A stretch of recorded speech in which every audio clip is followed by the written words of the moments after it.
And more than anything else, we've listened to the water, just as our ceremonies taught us. These things we talk about, these rights of nature, rights of the rivers, are simply to help us understand that we have to align ourselves with the natural laws in the best way possible, incorporating into tribal law pre-existing and immutable rights and responsibilities for the health and welfare of Niska and Nijide, also known as the Arkansas and Salt Fork Rivers, and all Ponca water bodies.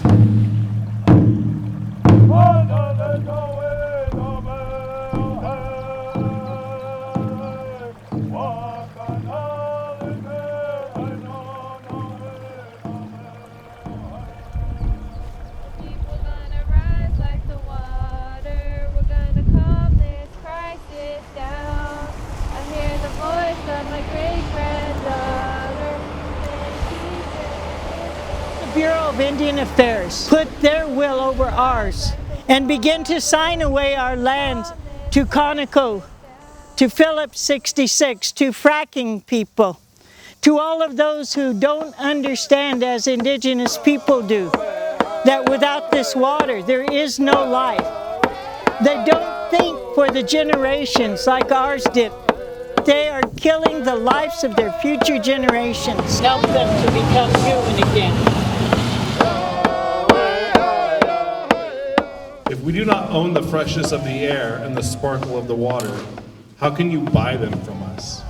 This kind of lays the foundation of what carbon markets are really about. Not only is this a false solution to climate change, we're actually selling the rights of our forest to corporations, creating a mechanism that allows industry to have say over our unceded indigenous lands.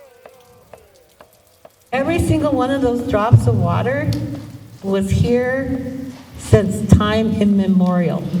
Your ancestors drank that water, and yet it was coming down from the sky today.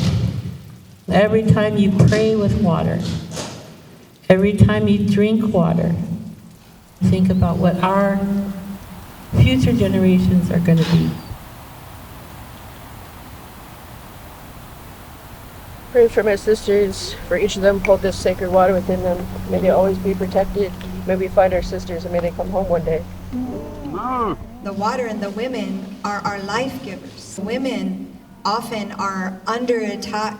The intent is to close the womb of the next generation. They take over these motels. They bring methamphetamine. They bring alcohol, they bring fentanyl. That's part of the extractive industry.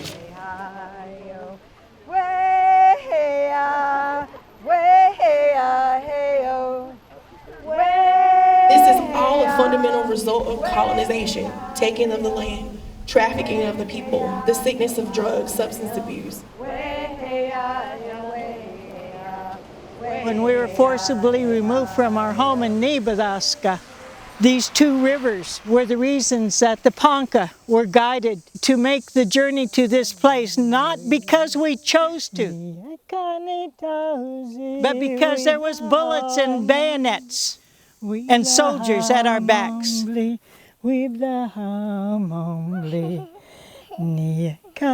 Our tribal leaders here in the Ponca country put into a law Ponca rights of the river, recognizing that these have always been in place.